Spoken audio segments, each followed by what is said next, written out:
Welcome to the deep dive. Good to be talking about this. Yeah, today we're jumping into a space that, well, for the longest time, really had just one name attached to it. Online collectibles. Trading cards, sports cards especially. Exactly, and that name was eBay. They were, basically synonymous with it. The absolute king of cardboard. For decades, yeah. Unchallenged, really. But things are changing. There's a challenger emerging, and it's a pretty massive one. A giant, really. And maybe not the first name you'd think of for collectibles. Walmart. Walmart, yes, that Walmart, the retail behemoth. And they've been quiet, but very, very strategic about moving into this space, positioning themselves to go right up against eBay. So our mission here is to unpack that. How is Walmart doing this? How are they using their sheer scale, their logistics, their customer base? Would challenge in a market that seemed kind of locked down. Right. What does this whole playbook mean for collectors, for sellers, for the whole market, really? And just to give you a sense of the scale right off the bat, get this.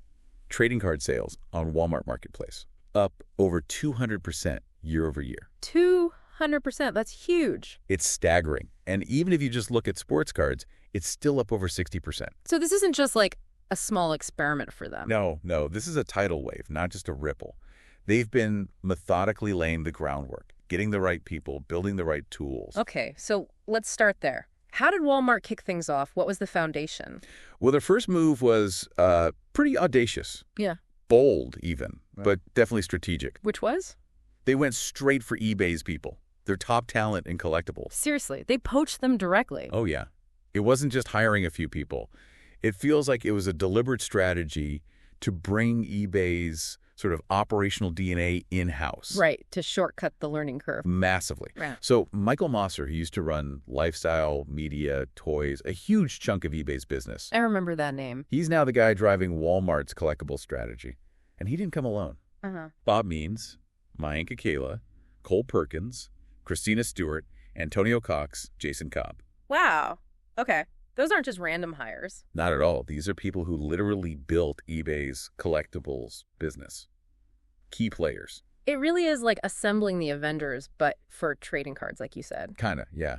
It set a huge signal, not just getting talent, but showing serious intent and draining that expertise from eBay. Wow. That's a strategic hit in itself. Okay, so they get the Avengers assembled. What's next? Build the helicarrier. Something like that. They immediately started building the ecosystem. They knew it wasn't enough just to list packs of cards. Right. Collectors are a different breed. They need specifics. Precisely. So they developed this collector shop on the Walmart Marketplace. Okay. And it's much more than just a category page. It's loaded with specific attributes, filters collectors actually need. What kind of filters are we talking about? Things like, filtering by specific team or event, if it's autographed, the edition number. The really granular stuff that serious collectors obsess over. Exactly. Stuff that can be harder to sift through sometimes on other platforms. It gives them precise search tools. And how significant is that compared to, say, the traditional eBay experience? Does it make a real difference? I think it does, especially when combined with their focus on trust. That's maybe the most critical piece in collectibles. Authenticity and grading. Yes. They added grading transparency, condition badges right there. And crucially, they partnered with the major grading companies. Like PSA, CGC. Yep, PSA, CGC, NGC, the names everyone trusts. That little slab of plastic with the grade, it's everything. So seeing those labels directly integrated builds instant credibility. Absolutely. It tackles that core collector anxiety about authenticity and condition head on. Okay, so the foundation is strong. Talent, detailed listings, trust signals.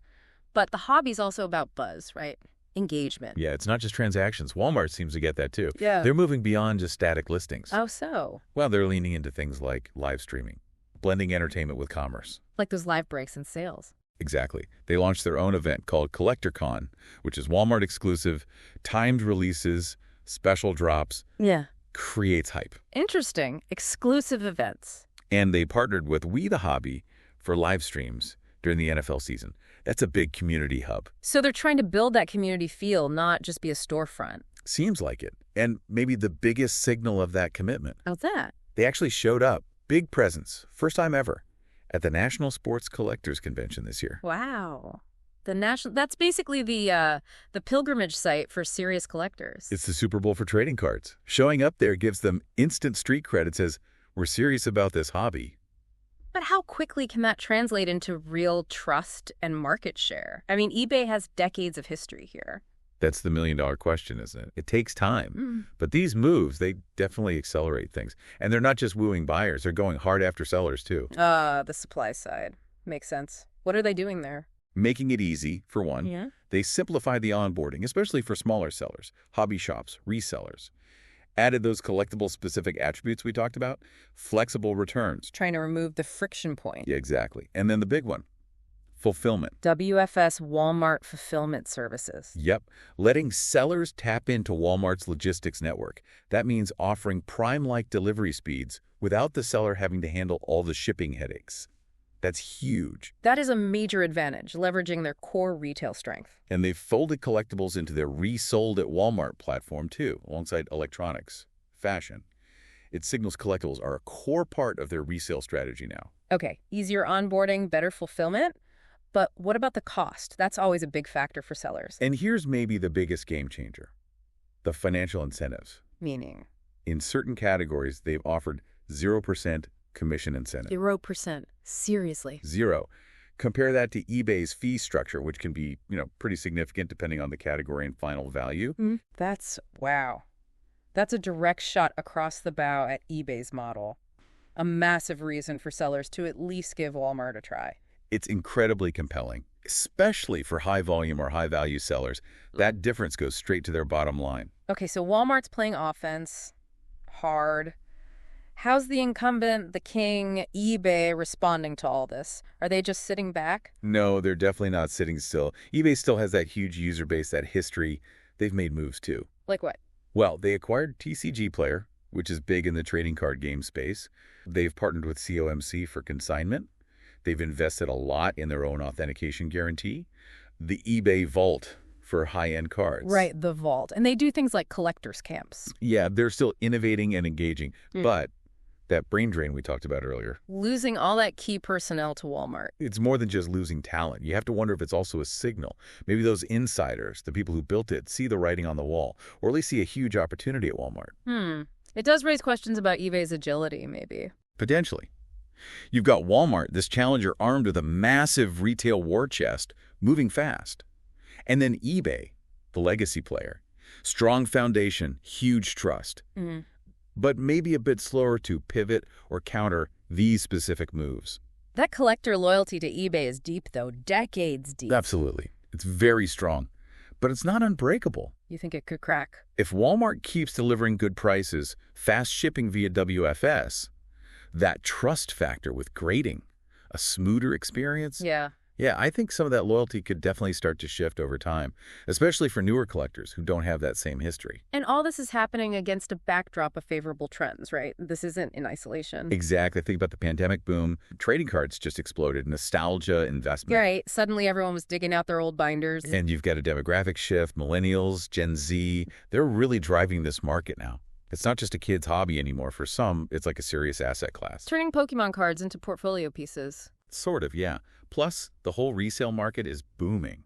People are more comfortable buying pre-owned, looking for side hustles. Sustainable shopping, all that. And layered on top of all that is Walmart's existing e-commerce muscle. They already have, over 500 million items online? Walmart Plus memberships, a fulfillment network that's genuinely up there with Amazon's. It's like the perfect storm, almost, for them to make this move. It really is an ideal environment for a well-resourced company like Walmart to disrupt a niche like this. And for investors watching Walmart, what's the takeaway here? Is this just a small side bet? I don't think so. This move into collectibles, it's about more than just the hobby itself. It's about diversifying into high-margin categories. Right. Not selling socks, but selling $1,000 graded cards. Exactly. These are passionate buyers, often willing to spend significant amounts. Every bit of market share Walmart can peel away from eBay in this high-value space. That's a meaningful win for Walmart's bottom line and its marketplace growth narrative. Of course, it won't all be easy, right? There have got to be challenges for Walmart here. Oh, definitely. Yeah. Authenticity is number one. As they scale, keeping counterfeits out, maintaining that trust, it's absolutely critical. One bad wave of fakes could seriously damage their reputation. We need airtight verification. And building that real collector community, that vibe, that culture, that takes time. It's more than just transactions. eBay has had decades to build that. You can't just buy community overnight. Precisely. And let's not forget eBay. They aren't going to just roll over. They could double down on their own exclusives, maybe prove seller incentives, Right. innovate on their platform. Competition could get really fierce. I expect it to. This is likely just the beginning of a real battle for the online collectibles market. So let's sort of recap the big picture here. Walmart, the company you think of for, well, everything else, Yeah, groceries, electronics, clothes. is now becoming a really serious player in these unexpected specialized categories like sports collectibles. It's a major strategic push, and it shows they can innovate, they can disrupt, even in markets where someone else has been dominant for a very long time. It really proves Walmart's capability to leverage its scale and enter new arenas effectively. Absolutely. It's a fascinating case study in disruption. Which kind of brings us to a final thought, maybe something for you, the listener, to chew on. Okay. Think about it.